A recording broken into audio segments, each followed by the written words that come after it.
নমস্কার বন্ধুরা, আমার ইউটিউব চ্যানেলে আপনাদেরকে স্বাগত। তো আপনারা ইতিমধ্যে সবাই জানেন যে WBPSC WBCS 2024-এর পরীক্ষার জন্য একটা ইন্ডিকেটিভ নোটিফিকেশন বার করেছে।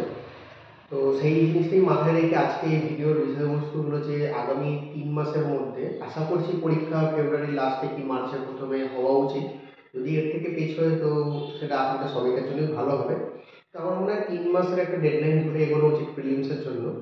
তো সেই জন্য আজকে এই ভিডিওটা নিয়ে আসা যে আগামী 3 মাসে একজন অ্যাসপিরেন্টের কী কী করণীয় এবং যারা বিগিনার, যারা নতুনভাবে পড়াশোনা শুরু করছে বা খুব বেশি দিন হয়নি এই লাইনে এসছে, তারা 3 মাসের মধ্যে কীভাবে সহজে প্রিলিমস ক্র্যাক করতে পারবে সেইটা নিয়ে আমরা মানে যেটুকু এক্সপিরিয়েন্স আছে সেটুকু আপনাদের সাথে শেয়ার করার চেষ্টা করব। তো দেখা যাক আজকে এই ভিডিওতে। হ্যাঁ, তো যেটা ফার্স্টে ভিডিও শুরু করার আগে বলে রাখি, এটা WBCS 2024 প্রিলিতে যারা সবেমাত্র এখানে শুরু করে, যারা ফার্স্ট টাইম দেবে তাদের জন্য অনেকটা হেল্পফুল হবে। কারণ আমরা জানি যে WBCS প্রিলির জন্য অনেক কিছু সাবজেক্ট আমাদের পড়তে হয়। এই অল্প সময়ের মধ্যে সেই সমস্ত সাবজেক্টকে কভার করা সম্ভব কিনা বা কভার করলেও এফেক্টিভলি কীভাবে পুরোটা কভার করে নেওয়া যাবে সেই নিয়ে আজকে এই ভিডিওটা বানাবো। তাহলে যারা ফার্স্ট টাইম তাদের জন্য তো এটা হেল্পফুল হবেই। যাদের প্রিলিম সম্পর্কে অল্প নলেজ আছে বাট ইনডেপথ যারা জানে না অতটা, তাদের জন্য এই ভিডিওটা হেল্পফুল হবে। আর প্লাস একটা ওভারভিউ পাওয়া যাবে যে 3 মাসের মধ্যে প্রিলিমসটা ক্র্যাক করা যাবে কি যাবে না। আমি যদি নিজের কথা বলি, আমি 2019 সাল থেকে WBCS প্রিলি দেওয়া শুরু করেছি এবং 19, 20, 21, 22 এই 4টে বছরে আমি প্রিলিমস ক্র্যাক করেছি এবং 26-এর নাম্বার নিয়ে আমি ক্র্যাক করেছি। তো প্রিলিমস কীভাবে ক্র্যাক করতে সে সম্পর্কে আমার একটা স্পষ্ট ধারণা আছে। সেই ধারণাতেই আজকে আপনাদের সাথে আমি শেয়ার করার চেষ্টা করব। আশা করি আপনারা উপকৃত হবেন। তো দেখা যাক। তো আমি প্রিলিমস ক্র্যাক করার জন্য আমি প্রত্যেকবার 10টা পয়েন্ট আমি সেট করে রাখি যে 10টা পয়েন্ট আমাকে এই 3-4 মাসের মধ্যে আমাকে কভার করে নিতে হয়। যেমন ফার্স্ট পয়েন্ট সবসময় হয় যে আমি প্রিভিয়াস ইয়ারের যে কাট আউট গেছে সেইগুলো দেখে আমি একটা টার্গেট স্কোর সেট করার চেষ্টা করি। ঠিক আছে, তো এইখানে আপনারা দেখুন 2018 সাল থেকে আমার এখানে দেওয়া আছে 2023 অবধি। এখানে আপনারা কাট অফটা দেখতে পাচ্ছেন, কোনোবার 129 গেছে, কোনোবার 101 গেছে, লাস্টবার 101 গেছে, কোনোবার 121 গেছে। তো এইরকমভাবে দেখে নিয়ে আপনারা যদি নিজেদের মতো একটা কাট অফ আপনারা সেট আপ করে নেন, যে কারোর 130 কাট অফ থাকতে পারে, টার্গেট থাকতে পারে, কারোর 140 কাট অফ থাকতে পারে, টার্গেট থাকতে পারে। এবার অনেকেই বলবে যে কাট অফ তো ফিক্স থাকছে না, তাহলে সেভাবে আমি কিভাবে টার্গেট আমি ধরে রাখবো। এই ক্ষেত্রে আমি একটা কথা বলে রাখি, দেখুন কোশ্চেন পেপার যখন আপনারা প্রথমবার হাতে পাবেন তখন আপনারা বুঝতে পারবেন যে কোশ্চেন পেপারটা শক্ত হয়েছে না সোজা হয়েছে। একবার পুরোটা গো থ্রু করে নেওয়ার পর আপনারা নিজেরাই বুঝতে পারবেন যে কোশ্চেন পেপারটা শক্ত হয়েছে না সোজা হয়েছে। যখন সোজা হয়ে যাবে তখন আপনার অ্যাটেম্প্ট অটোমেটিক বেড়ে যাবে, যখন শক্ত হবে তখন অ্যাটেম্প্ট আপনার অটোমেটিক কমে যাবে। তো সেইটুকু আন্ডারস্ট্যান্ডিং কিন্তু আপনারা এই 3 মাসে তৈরি করার চেষ্টা করুন, যাতে কোশ্চেন পেপার হাতে নিয়ে বুঝতে পারেন যে কোশ্চেনটা শক্ত হয়েছে না সোজা হয়েছে। সেই অনুযায়ী আপনারা নিজেদের টার্গেট স্কোর কিন্তু ফিক্স করে রাখবেন। তো 130 থেকে 140, 140-এর মধ্যে যদি আপনারা টার্গেট স্কোর ঠিক করে রাখেন, আমার মনে হয় এটা মোর দ্যান এনাফ, আপনারা এটা করতে পারেন। অনেকেই করে এরকম। যদি 140 টার্গেট স্কোর কেউ যদি মানে সেট না করে, তাহলে কিন্তু এই কোনোদিন এই কাট অফ যখন 127 বা 129 চলে যাবে তখন আপনারা কিন্তু এগুলো করতে পারবেন না। তো ফার্স্টে হচ্ছে আপনাদের একটা টার্গেট স্কোর নিজেদের ক্যাপাবিলিটির উপর নির্ভর করে, কোন পজিশনে দাঁড়িয়ে আছেন এইগুলোর উপর সব ডিপেন্ড করে একটা টার্গেট স্কোর আপনারা ঠিক করে নিন।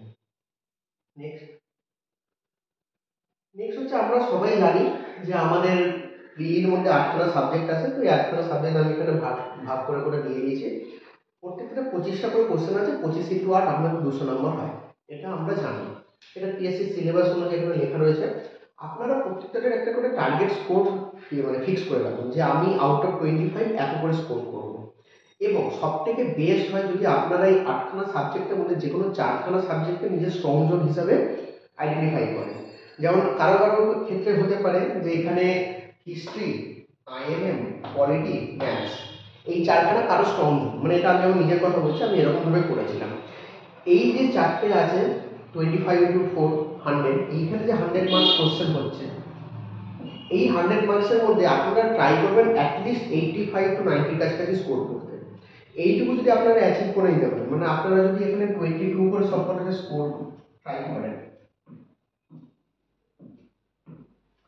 ওই যে বললাম 20 থেকে 22-এর মধ্যে, কখনো কখনো বেশিও হতে পারে, তাহলে আপনারা যদি এই রেঞ্জের মধ্যে স্কোর করেন তাহলে দেখুন আপনারা 4খানা মিলিয়ে 88 মার্কস হয়ে গেছে।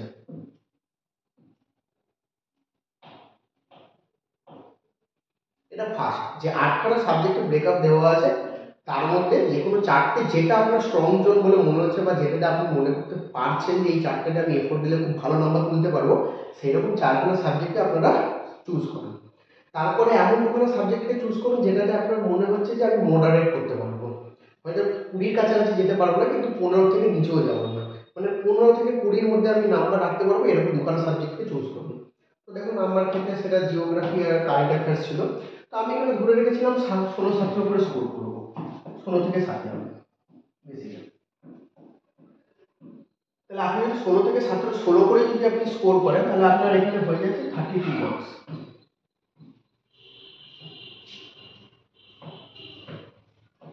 তাহলে দেখুন অলরেডি আপনি কিন্তু 120 তে পৌঁছে গেছেন, এই 6খানা সাবজেক্ট মিলিয়ে 6খানা ব্রেকআপ করে আপনি অলরেডি 120 তে পৌঁছে গেছেন।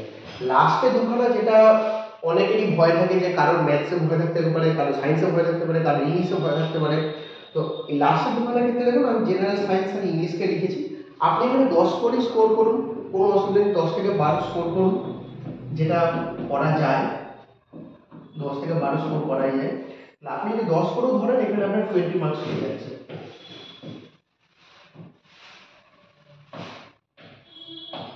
তাহলে দেখুন আপনার এখানে কিন্তু অলরেডি 140 হয়ে যাচ্ছে। এবার কেউ কেউ বলতে পারেন যে এক্সাক্ট কি এত করে স্কোর করা যাবে বা এত করে করা যাবে, তো সেই জন্য আমি বলি কোনটাতে কম স্কোর হবে, কোনটাতে অটোমেটিক্যালি বেশি স্কোর হয়ে যাচ্ছে। কোনো বছর ইংলিশ সোজা দিকে দেখুন আপনি যেখানে 10-12 ধরেছেন এখানে 16-17 হয়ে যাচ্ছে, তখন আপনি কারেন্ট অ্যাফেয়ার্স করতে পারছেন না বা জিওগ্রাফি করতে পারছেন না। তো এটা মোরাললেস ব্যালেন্স হয়ে যায়, কিন্তু আপনাকে কোনো কিছু শুরু করার আগে একটা নির্দিষ্ট প্ল্যান নিয়ে শুরু করতে হবে। তো সেই কারণে এরকম মাইন্ডে যদি একটা বানিয়ে রাখেন যে এইগুলো আমার স্ট্রং, এইগুলো আমার উইক, এবং সেই অনুযায়ী আমি কাজ করবো, তাহলে দেখবেন আপনি অল্প সময়ে একটা ভালো টার্গেট আপনি অ্যাচিভ করতে পারবেন। নেক্সট দেখা যাক। নেক্সট হচ্ছে যেটা হামেশাই বলা থাকে যে পার সাবজেক্টের জন্য একটা করে টেক্সট বুক মাস্ট, একটাই টেক্সট বুক করুন এবং সেটাকে থরলি করুন। এবার আমি যে জিনিসটা বলছি এটা সম্পূর্ণ হচ্ছে 3 মাসের একটা টার্গেট নিয়ে। যাদের হাতে অনেকদিন সময় আছে, 1 বছর 1.5 বছর 2 বছর ধরে পড়াশোনা করবে, তারা অন্য টেক্সট বই পড়তেই পারে, কিন্তু এই যে টেক্সট বইয়ের কথা বলা হচ্ছে এটা সম্পূর্ণ হচ্ছে 3 মাসের জন্য। তো 3 মাসে যদি আপনাকে হিস্ট্রি বা আইএনএম কভার করতে হয়, আমার মনে হয় তরুণ বইয়ের থেকে ভালো বই কিছু হতে পারে না। তরুণ বই সত্যি খুব একটা ভালো বই, যদি আপনারা সব কিনে থাকেন এখানে দেখবেন তরুণ বইয়ের জিকে, যেটাতে হিস্ট্রি খুব ভালো করে কভার করা আছে, মোর দেন সাফিসিয়েন্ট কভার করা আছে। কেউ তরুণ বইয়ের জায়গায় লুসেন্ট পড়তে পারেন, কোনো অসুবিধা নেই, কিন্তু যে কোনো একটা পড়লে আমার মনে হয় হিস্ট্রিতে অ্যাটলিস্ট 22-23 করে পাওয়া কোনো একটা ব্যাপার হবে না। নেক্সট যেটা আছে পলিটির জন্য তরুণ বই খুবই ভালো।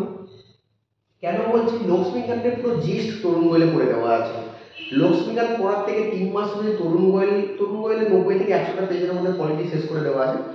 জাস্ট ইম্পর্টেন্ট পয়েন্টগুলোই দেওয়া আছে, এক্সট্রা কোনো লেখা নেই, যেটা আপনাদের পক্ষে শেষ করতে খুবই সুবিধা হবে। তাহলে পলিটির জন্য তরুণ বইল আপনি আরামসে পড়ে নিতে পারেন, 3 মাসে অনেকবার আপনি রিভাইজও করে দিতে পারবেন এবং সহজে জিনিসগুলো বুঝেও নিতে পারবেন। নেক্সট হচ্ছে ম্যাথস আর রিজনিং। আমরা জানি প্রিলিমসে ম্যাথস আর রিজনিংয়ের মধ্যে রিজনিংয়ের পার্টটা বেশি দেয়, তাই ডাব্লিউবিসিএস স্ক্যানার দেখে হোক বা যে বই দেখে হোক যে কোন কোন চ্যাপ্টারগুলো থেকে ইম্পর্টেন্ট বা যেগুলো থেকে বারবার কোশ্চেন রিপিট হচ্ছে সেইগুলোকে আপনারা আইডেন্টিফাই করবেন। রিজনিং এর ক্ষেত্রে নাম্বার সিরিজ হতে পারে, টাইস হতে পারে, ম্যাথস এর ক্ষেত্রে simple interest, compound interest, time and work হতে পারে। তো এইগুলো ডাব্লিউবিসিএস স্ক্যানারে দেখবেন খুব ভালো করে ভাগ করে দেওয়া আছে, পার্সেন্টেজ অনুযায়ী দেওয়া আছে, কোন সালে কত কোশ্চেনের সেরকম করে দেওয়া আছে। ওগুলো আপনারা দেখবেন, আইডেন্টিফাই করবেন এবং সেই অনুযায়ী সেই চ্যাপ্টারগুলোকে আপনারা প্র্যাকটিস করে যাবেন। নেক্সট হচ্ছে ইন্ডিয়ান জিওগ্রাফি এবং ওয়েস্ট বেঙ্গল জিওগ্রাফি। ইন্ডিয়ান জিওগ্রাফির ক্ষেত্রে অনেক বই অ্যাভেলেবেল আছে, আপনারা যেটা ইচ্ছা করতে পারেন, পিডিএফ করতে পারেন,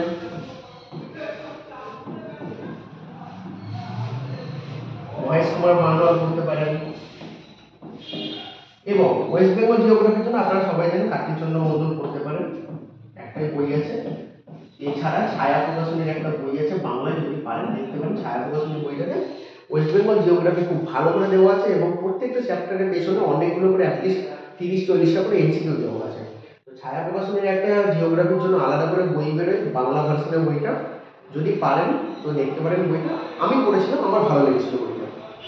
নেক্সট কারেন্ট অ্যাফেয়ার্সের জন্য আলাদা করে বলার কিছু নেই। আপনারা, আমি এই চ্যানেলে ভিডিও দিয়েছি যে লাস্ট 2 বছর ধরে জিকে টুডে থেকে কারেন্ট অ্যাফেয়ার্স দিচ্ছিল, তো কেউ চাইলে জিকে টুডে পড়তে পারেন, নাহলে যে কোনো একটা ম্যাগাজিন বই যেটাতে একটু থিওরি আছে প্লাস এমসিকিউ আছে সেরকম একটা ম্যাগাজিন বই আপনারা চুজ করবেন। এর জন্য আমি দুটো বই বলতে পারি, একটা আরিহান্তের বই খুবই ভালো হয়, যেটা ইয়ারলি বেস বেরোয় বোধহয়, ইয়ারলি বা হাফ ইয়ারলি বেরোয়, আরিহান্ত আর স্পিডি, এই দুটো আমি পড়তাম।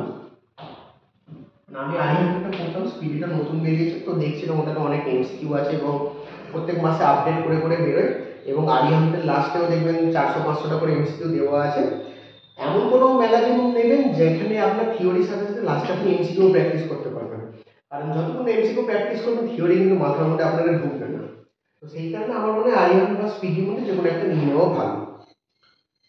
জেনারেল সায়েন্সের জন্য আমি বলবো সায়েন্সটা যারা নন সায়েন্স ব্যাকগ্রাউন্ডে তাদের কাছে সায়েন্সটা একটা ভয়ঙ্কর ব্যাপার হয়ে দাঁড়ায়, কারণ সায়েন্সে অনেক কিছু জানার থাকে, অনেক কিছু সাবজেক্ট আছে, দেখতে থাকার থাকে। 2023-এ যেমন সায়েন্সের কোশ্চেন দিয়েছে সেই রকম দেখতে গেলে তো খুবই চাপে পড়ে যায়, যারা নন সায়েন্স ব্যাকগ্রাউন্ডের স্টুডেন্ট আছে তারা খুবই চাপে মধ্যে পড়ে গেছিল।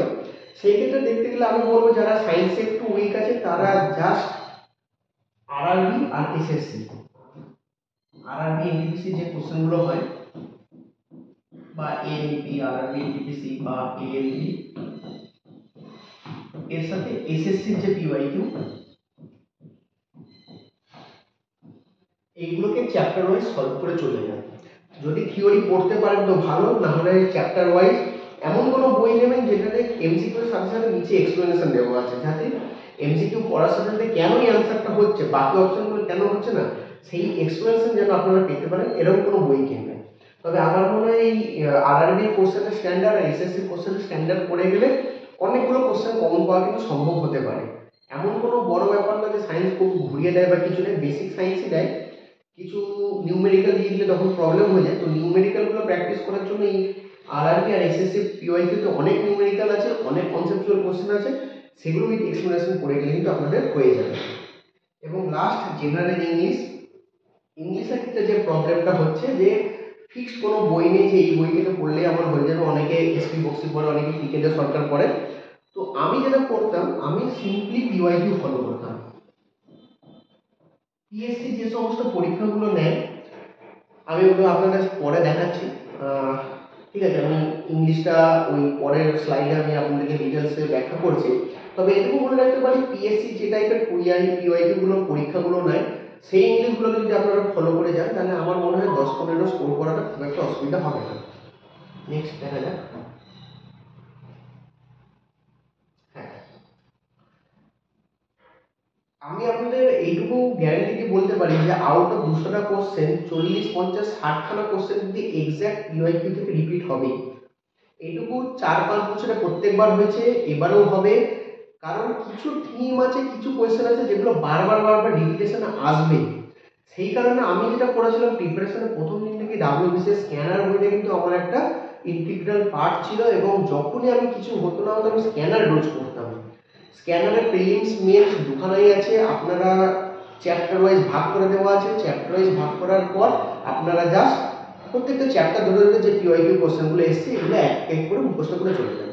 টেক্সট পড়ুন, এমসিকিউ সলভ করুন, তারপর পিওয়াইকিউ মুখস্থ করে চলে যাবে। তো স্ক্যানার বইটা আপনারা যদি না থাকে আপনারা অবশ্যই নিয়ে নেবেন, কারণ স্ক্যানারে এত ভালো করে জিনিসগুলো গুছিয়ে দেওয়া আছে, তো আপনাদের মেমোরাইজ করতে বা পড়তে খুবই সুবিধা হবে। নেক্সট,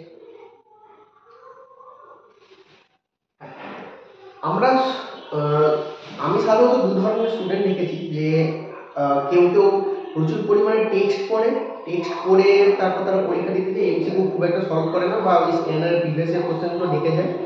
আর কাউকে কাউকে আমি দেখেছি যে যারা একটা টেক্সট বই অল্প টেক্সট পড়ে এবং প্রচুর পরিমাণে এমসিকিউ সলভ করে। তো আমি সেকেন্ড ক্যাটাগরিটা পড়তাম, আমি অল্প টেক্সট পড়তাম, একটা জায়গা থেকে টেক্সট পড়তাম, কিন্তু এমসিকিউ আমি বিভিন্ন জায়গা থেকে সলভ করতাম। এই কারণে আমার অ্যাডভাইস হবে যাদের সম্ভব তারা অ্যাটলিস্ট পার সাবজেক্টে দুটো করে এমসিকিউ বই সলভ করে যান। এবার আপনারা বলবেন যে এতগুলো বই কী করে কিনবো, বা এত টাকা অনেকের প্রবলেম হতেই পারে বা ইয়ে হতেই পারে। তো এই ক্ষেত্রে আমি বলে রাখি যে বইগুলো আপনারা মার্কেটে পাবেন সেগুলোর কিন্তু পিডিএফ অ্যাভেলেবেল আছে, সেটা আপনাদের একটু খুঁজে জোগাড় করে নিতে হবে। আমি কয়েকটা বই বলছি, ঠিক আছে, যেগুলো আমি পড়তাম। যেমন হিস্ট্রির জন্য মার্কসম্যান খুব ভালো বই, একটা মার্কসম্যান বলে বাজারে বই আছে, আপনারা হয়তো অনেকেই শুনেছেন।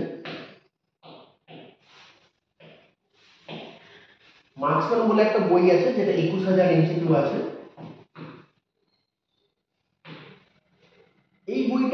হিস্ট্রি, আপনার পলিটি ইকোনমিক্স কিন্তু দুটোই হয়ে যাবে মার্কসম্যান থেকে। প্লাস এসচার পাবলিকেশনের একটা অবজেক্টিভ জিকে বলে বই আছে,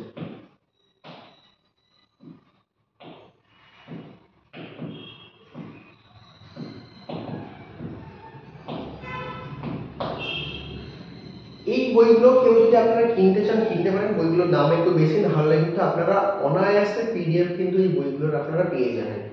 আমি এই বইগুলো কেন বলছি, কারণ সাবজেক্ট ওয়াইজ কেন বলছি, হিস্ট্রি এই দুটো বইয়ে হিস্ট্রি পলিটি দুখানাই, এই দুখানা বইয়ে হিস্ট্রি পলিটি ইকোনমিক্স খুব ভালোভাবে দেওয়া আছে এবং যে লেভেলের কোশ্চেন দেওয়া আছে প্রিলিমসের জন্য সাফিসিয়েন্ট, মোর দেন সাফিসিয়েন্ট প্রিলিমসের জন্য।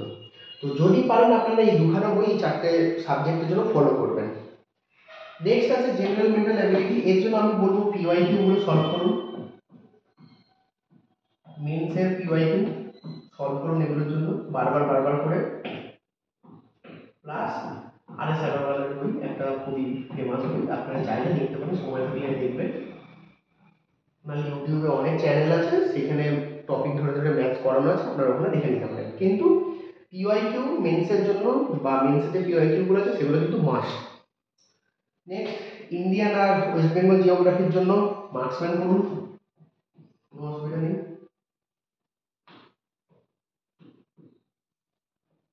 খুব ভালো ভালো কোশ্চেন আছে, আর যদি এসআর করতে চান করতে পারেন, অসুবিধা কিছু নেই। কারেন্ট অ্যাফেয়ার্সের জন্য আপনাদের একটু আগে বললাম, কারেন্ট অ্যাফেয়ার্সের একটা ম্যাগাজিন কিনে দেবেন যার পেছনে এমসিকিউ থাকে, ওই এমসিকিউগুলোকেই বারবার মানে রিভাইজ করবেন, এবং যদি কি এক্সট্রা কোনো অ্যাডিশনাল সোর্স থেকে জিকে টুলটাকে প্র্যাকটিস করতে চান তো করতে পারেন, কোনো অসুবিধা নেই। কারেন্ট অ্যাফেয়ার্সের জন্য জিকে টুলটা লিখে রাখুন, ওয়েবসাইটে ফ্রিলি অ্যাভেলেবেল আছে, আপনারা গিয়ে প্র্যাকটিস করতে পারেন।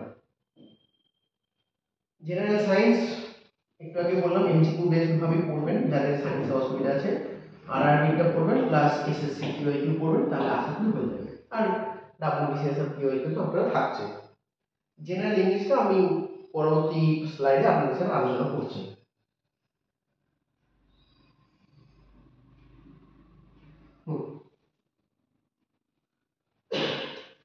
তিন মাসে পরীক্ষা আছে, তো 3 মাস পরীক্ষা মানে প্রিলিমস পরীক্ষার আগে অ্যাটলিস্ট আপনাদের 30 থেকে 40টা মক টেস্ট কিন্তু বাড়িতে প্র্যাকটিস করে যাওয়া উচিত। কেন মক টেস্ট প্র্যাকটিস করা উচিত, কারণ এই মক টেস্টে আপনি বুঝতে পারবেন যে আপনার ভুল কোথায় হচ্ছে, বা কমন মিস্টেক যেগুলো সাধারণত স্টুডেন্টরা করে থাকে, যেমন কোশ্চেনে বি মার্ক করে ওএমআর আমি এ গোল করে দিচ্ছি, বা কোয়েশ্চেনে মার্ক করছে ওএমআর করতে ভুলে যাচ্ছি, তারপর হচ্ছে তাড়াহুড়োতে আমি কোয়েশ্চেনে পুরো মার্ক করে রেখেছি কিন্তু আমার ওএমআর ফিল আপ করা হয়নি। এমনি কিছু কিছু কমন মিস্টেক আছে যেগুলো স্টুডেন্টরা সাধারণত পরীক্ষা হলে গিয়ে বা এক্সামিনেশন হলে গিয়ে ফেস করে, সেইগুলোকে দূর করার জন্য কিন্তু আপনাকে এই অ্যাটলিস্ট 40 থেকে 50টা বা 30-40টা মক টেস্ট দিতে হবে। আরেকটা জিনিস হলো যে অ্যাকুরেসির ওপর কাজ করবো না আমি অ্যাটেম্প্ট বাড়াবো, এই কোশ্চেনটা সাধারণত অনেকেই আমাকে করে থাকে, যে কারোর কেউ 180-90 অ্যাটেম্প্ট করে আসে, তার একটা 30 থেকে 40টা ভুল হয়, তারপর সেই ভুলগুলো বাদ দিয়ে নাম্বার 130 প্লাস থাকে। আর কেউ কেউ আছে একদম অ্যাকুরেটলি অ্যাটেম্প্ট করে আসবে, 150 অ্যাটেম্প্ট করে আসবে, 10 থেকে 12টা ভুল হবে, নাম্বার 130-এর উপর থাকবে। এই দুখানা জিনিসের মধ্যে কোনটা আপনার জন্য সুটেবল, কোনটা আপনাকে বেস্ট মানে রেজাল্ট দিচ্ছে, সেই এক্সপেরিমেন্টটা করার জায়গা কিন্তু মক টেস্ট। আপনি মক টেস্ট দেবেন, আপনি নিজেই বুঝতে পারবেন যে অ্যাটেম্প্ট কত দূর অবধি যাচ্ছে, কটা আপনার নেগেটিভ হচ্ছে, কটা আপনার রাইট হচ্ছে, এইগুলো কিন্তু আপনার এই মক টেস্টের মাধ্যমেই চলে আসবে। এবং মক টেস্ট করার জন্য একটা নিজের কাছে সিট পারলে মেনটেন করবেন, যে এইরকমভাবে কোন মক টেস্টটা দিচ্ছেন তার নাম লিখবেন। ধরুন কারো থেকে একটা দিলেন মক টেস্ট, তাহলে মক টেস্ট 1 বলে এখানে লিখলেন। 200টার মধ্যে কতগুলো অ্যাটেম্প্ট করবেন, সাপোজ ধরুন 180 অ্যাটেম্প্ট করলেন, আপনার এখানে রাইট গেল 150টা, রং গেল 30টা, তাহলে 30-এর জন্য আপনার মাইনাস যাবে 7.5, তাহলে আপনার নাম্বার এখানে দাঁড়াচ্ছে 142.5। এইরকম ভাবে, এটা আমি জাস্ট একটা এক্সাম্পল দিলাম। এইরকম ভাবে আপনি যদি প্রত্যেকটা মক টেস্টকে অ্যানালাইসিস করে এরকম সিট একটা নিজে রেডি করে দিতে পারেন, তাহলে আপনার এই নেট স্কোর বা রং কতটা যাচ্ছে এটা আপনি নিজেই ট্র্যাক করতে পারবেন, যে কমছে না বাড়ছে না কীরকম হচ্ছে। এবং প্রেফারেবলি আমি একটা কথা বলবো যে এই যে এতগুলো মক টেস্ট দেবেন একটা সোর্স থেকে দেবেন না, যদি সম্ভব হয় 3-4টে ডিফারেন্ট সোর্স থেকে দেবেন। বিভিন্ন কোচিং মেটেরিয়ালসের মানে কোচিং ইনস্টিটিউটে আপনারা মক টেস্ট পেয়ে যাবেন, বাজারে অ্যাভেলেবেল আছে, বাজারে অনেক বইও চলে এসেছে। তো অ্যাটলিস্ট 3-4টে জায়গা থেকে দেওয়ার চেষ্টা করবেন, তাহলে আপনি বুঝতে পারবেন যে আপনার সঠিক প্রিপারেশন বা লেভেলটা কোন জায়গাতে আছে। যে কোনো একটা current affairs magazine diligently follow করুন। এই দুখানা ছবি যেটা আমি বললাম, এটা একটা আরিহান্তের, এটা একটা স্পিডি, যেটা আপনার ভালো লাগে সেটা আপনি নিয়ে নিতে পারেন, কোনো অসুবিধা নেই। এখানে এমসিকিউর কতটা লেখা আছে, এখানে এমসিকিউ কতটা, ঠিক আছে, এমসিকিউ এর লাস্টে আছে এটা আমি জানি, উপরে লেখা থাকতো কিন্তু এখন এখানে লেখা নেই। তো যে কোনো একটা, এই দুটো আমার ভালো লাগে এই জন্য আমি আপনাদের বলছি। আপনারা নেসেসারি নয় যে এটাকেই পড়তে হবে, আপনারা অন্য কিছুও পড়তে পারেন, সেটা আপনাদের ব্যাপার। নেক্সট, হ্যাঁ, যেটা সব থেকে ইম্পর্টেন্ট জিনিস সেইটা হচ্ছে আমাদের পিএসসির ওয়েবসাইটে আমরা যখনই ভিজিট করি, পিএসসির ওয়েবসাইটে গেলে ফার্স্টে এরকম করে একটা খুলে যায়, পিএসসির যে হোম পেজটা খুলে সেটা খুলে, তো আপনারা যখন এই জায়গাটায় যাবেন, এইখানটা, তো এইটাকে ক্লিক করলে দেখবেন এই ট্যাবটা খুলে যাবে যেখানে লেখা থাকবে প্রিভিয়াস ইয়ার কোয়েশ্চেন পেপার। এখানটা লেখা থাকবে প্রিভিয়াস ইয়ার কোয়েশ্চেন পেপার। এই প্রিভিয়াস ইয়ার কোয়েশ্চেন পেপারটা কি হয়, যে পিএসসি যতগুলো পরীক্ষা নিয়েছে তার সব কোয়েশ্চেন পেপারগুলো কিন্তু এখানে মানে ইয়ার ওয়াইজ দেওয়া আছে। আপনাকে এখান থেকে কি করতে হবে, যেটা আমি ইংলিশের জন্য বলছিলাম, এই ধরুন জুডিশিয়াল সার্ভিস বা অডিট অ্যান্ড অ্যাকাউন্ট সার্ভিস বা অন্য কোনো পরীক্ষা, জুডিশিয়াল সার্ভিসে 30টা করে ইংলিশের কোশ্চেন দেয় এমসিকিউ, অডিট অ্যান্ড অ্যাকাউন্টে 25টা করে দেয়, এরকম আরও কিছু কিছু পরীক্ষা আছে যেখানে ইংলিশ ওরা প্রত্যেকবার দেয়। তো আপনারা এখানে দেখছেন যে জুডিশিয়াল সার্ভিসের মোটামুটি 4 থেকে 7খানা বছরের কোশ্চেন পেপার অলরেডি প্রিলিমসে এখানে আপলোড করা আছে। তাহলে 7খানা কোশ্চেন পেপার, প্রত্যেকটাতে 30টা করে কোশ্চেন আছে, 210খানা ইংলিশের কোশ্চেন আপনার কাছে কিন্তু চলে এলো। ঠিক সেরকমভাবে অডিট অ্যান্ড অ্যাকাউন্টের আছে, ডাব্লিউবিসিএস এর আছে, অন্য আদার পরীক্ষা, ক্লার্কশিপের 4খানা আছে, অন্য আদার পরীক্ষাগুলো আছে। এইরকমভাবে আপনি যদি ইংলিশের স্টকটাকে তৈরি করে নিতে পারেন, একটা ভালো 700-800 কোশ্চেন যেটা পাওয়া যাবে ফ্রিলি অ্যাভেলেবেল আছে পিএসসির ওয়েবসাইটে, এই 700-800খানা কোয়েশ্চেন উইথ এক্সপ্লেনেশন আপনারা যদি রেডি করে যান, আমার মনে হয় ইংলিশে এর থেকে বাইরে বা এর থেকে টাফ কিছু হতে পারে। ইংলিশে 10-15 স্কোর করা এই মেথডে কিন্তু কোনো রকম কোনো ব্যাপার না। আমি প্রত্যেকবার করে এসেছি, আমি সেম জিনিসই ফলো করতাম, প্রিভিয়াস ইয়ার কোশ্চেনগুলো উইথ এক্সপ্লেনেশন করে যেতাম, নতুন কোনো কোয়েশ্চেন এলে সেটাকে আপডেট করতাম নিজের খাতার মধ্যে, নিজের নোটের মধ্যে, এবং পরীক্ষা হলে গিয়ে আমি জাস্ট এগুলি করে আসতাম। তো আমার কোনোদিনও 15 নিচে নাম্বার হয়নি, কোনো একবার হয়তো 12-13 পেয়েছিলাম, 10-এর নিচে নাম্বার আমার কখনো নামেনি। আর আমার টার্গেট ইংলিশে সবসময় এটাই থাকতো। এইটা আপনারা শুধু ইংলিশের জন্য না, যে কোনো সাবজেক্টের জন্য করতে পারেন, সব কোয়েশ্চেন এখানে মোটামুটি আছে, আপনারা জাস্ট একটু নিজের সময় নিয়ে গিয়ে একটু দেখে নেবেন। নেক্সট, হ্যাঁ, 9 নম্বর পয়েন্ট হলো যে এই অল্প সময়ের মধ্যে ম্যাথস আর রিজনিং বা সায়েন্স কি পুরো করা সম্ভব? আমি বলবো যাদের ম্যাথসে প্রবলেম আছে, সায়েন্সে প্রবলেম আছে, তারা এই 3 মাস এইটাকে একটুখানি কম করে অন্য যে জিকের সাবজেক্টগুলো আছে সেগুলোকে একটু বেশি করবে, বেশি ইম্পর্টেন্স দেবে। আর ম্যাথস আর সায়েন্সের ক্ষেত্রে কিছু কিছু ইম্পর্টেন্ট চ্যাপ্টার আছে যেগুলো থেকে কোয়েশ্চেন আসার এক্সপেকটেশন রাখাই যায়, সেইগুলোকে আইডেন্টিফাই করে প্র্যাকটিস করে যেতে। যেমন ম্যাথসের ক্ষেত্রে একটু আগে বললাম টাইম ম্যানেজমেন্ট করা যেতে পারে, এসআইসিআই করা যেতে পারে, বোর্ড, ট্রেন, আর কি আছে এইচসিএফ, এলসিএম, এরকম স্ক্যানার দেখে দেখে আপনারা যদি আইডেন্টিফাই 5-6টা চ্যাপ্টার ম্যাথসের, 5-6টা চ্যাপ্টার যদি রিজনিং এর আইডেন্টিফাই করে নিতে পারেন এবং খুব ভালোভাবে করে যেতে পারেন, তাহলে আমার মনে হয় যে খুব একটা ম্যাথস বা ওই জেনারেল মেন্টাল অ্যাবিলিটি এই জায়গাটা কিন্তু আপনাদের প্রবলেম হবে না, এইটুকু করে যেতে পারে। ঠিক সেরকমভাবে সায়েন্সের ক্ষেত্রে ফিজিক্সের 3-4টে চ্যাপ্টার, বা কেমিস্ট্রি 3-4টে চ্যাপ্টার, বায়োলজি 3-4টে চ্যাপ্টার, প্রিভিয়াস ইয়ার কোশ্চেন দেখে কোন জায়গা থেকে বেশি কোশ্চেন এসেছে সেইটা দেখে যদি আপনারা নিজেদের মধ্যে একটা নোট বানিয়ে নেন যে এই চ্যাপ্টারগুলোকে আমি করে যাব, এবং যে পিওয়াইকিউ গুলো বললাম, যে বইগুলো বললাম, ওইখান থেকে চ্যাপ্টার ধরে ধরে এখান থেকে করে যাব, আমার মনে হয় 10-15 পাওয়াটা খুব একটা অসুবিধা হবে না। তো এইটুকু কাজ কিন্তু আপনাদের নিজেদেরকে করতে হবে ফর সায়েন্স আর ম্যাথস। আবারও বলছি, এটা তাদের জন্য বলছি যাদের সায়েন্স আর ম্যাথসটা দুর্বল, যারা মনে করছে 3 মাসের মধ্যে এইগুলো করতে গেলে অন্য সাবজেক্টগুলো হ্যাম্পার হতে পারে, আমি তাদের জন্য এই জিনিসটা বলছি, এটা নয় যে সবার জন্য আমি এটা বলছি। হ্যাঁ, এত কিছু কাজ করার পর আপনাকে একটা ডেইলি শিডিউল বা ডেইলি রুটিন আপনাকে বানাতে হবে। আপনি কখানা সেশনে নিজের পড়াশোনাটাকে করতে চান, এক একটা সেশনের ডিউরেশন কতটা হবে, এগুলো সম্পূর্ণ নিজের ব্যাপার। কেউ 1 ঘন্টা করে 10টা সেশন করতে পারে, কেউ 1.5 ঘন্টা করে 6টা সেশন করতে পারে। তা আমার একটা মনে হয় এখন থেকে যদি আপনাদের মনে হয় যে ডাব্লিউবিসিএস ক্র্যাক করতেই হবে, 2024 এনিও আমাকে ক্র্যাক করতেই হবে, এখন থেকে কিন্তু আপনার মিনিমাম 10 ঘন্টার একটা স্টাডি শিডিউল রাখতে হবে। এবার কিভাবে রাখবেন, 2 ঘন্টা করে রাখবেন, 3 ঘন্টা করে রাখবেন, কিভাবে রাখবেন, কোন সাবজেক্টটাকে প্রায়োরিটি দেবেন, এটা সম্পূর্ণ আপনার ব্যাপার। আমি জাস্ট এই ভিডিওতে আমার যে এক্সপিরিয়েন্স আছে সেটাকে শেয়ার করলাম। এইভাবে আমি পড়াশোনা করে এসেছি। কারোর কোনো ডাউট থাকলে আপনারা ভিডিও কমেন্টে নিচে বলবেন, যদি কোনো কিছু বুঝতে অসুবিধা হয় সেটা আমাকে বলবেন। তো আশা করি খুব একটা বুঝতে আপনাদের অসুবিধা হবে না, এবং যে জিনিসগুলো বললাম এগুলোকে যদি আপনারা একটু ফলো করতে পারেন এবং নিজের বুদ্ধিটাকে যদি অ্যাপ্লাই করে একটু মডিফাই করে প্রিপারেশন করতে পারেন, তা আমার মনে হয় না যে WBCS প্রিলিমস ক্র্যাক করার খুব একটা প্রবলেম হবে। তো ধন্যবাদ ভিডিওটা দেখার জন্য। আশা করি ভিডিওটা আপনাদের জন্য হেল্পফুল হবে। আবারও বলছি, কোনো কিছু বুঝতে অসুবিধা হলে বা কিছু কোয়ারিজ থাকলে কমেন্ট করবেন, আমি নিশ্চয়ই রিপ্লাই দিয়ে আপনাদের সাহায্য করার চেষ্টা করব।